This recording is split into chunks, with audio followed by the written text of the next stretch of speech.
গণতন্ত্র ধ্বংসের মূল কারিগর সাবেক প্রধান বিচারপতি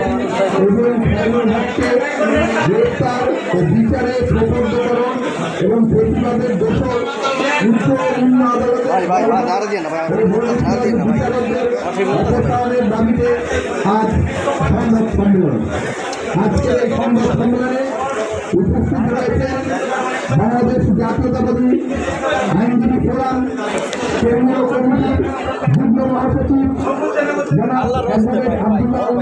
মাহবুব, উপস্থিত রয়েছেন ভাই ভাই ভাই এখানে পাড়া দিন না, আমার ফিল্ম হচ্ছে, পাড়া দিন না ভাই, ফিল্ম হচ্ছে আমার, পাড়া দিন না, আপনি আমাকে বুঝতে হবে। উপস্থিত রয়েছেন আরে কায়সার ভাই যে কি শুরু করছে। অ্যাডভোকেট মোহাম্মদ আলী, উপস্থিত রয়েছেন সহসভাপতি জনাব অ্যাডভোকেট গোলাম মোহাম্মদ চৌধুরী আলাল, উপস্থিত রয়েছেন সিনিয়র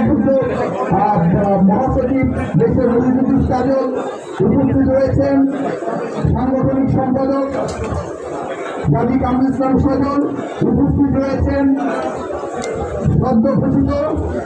বাংলাদেশ জাতীয়তাবাদী আইনজীবী ফোরাম সুপ্রিম কোর্টের সম্মানিত আহ্বায়ক জনাব সিনিয়র অ্যাডভোকেট এম বদরুদ্দোজা বাদল, উপস্থিত রয়েছেন সিনিয়র অ্যাডভোকেট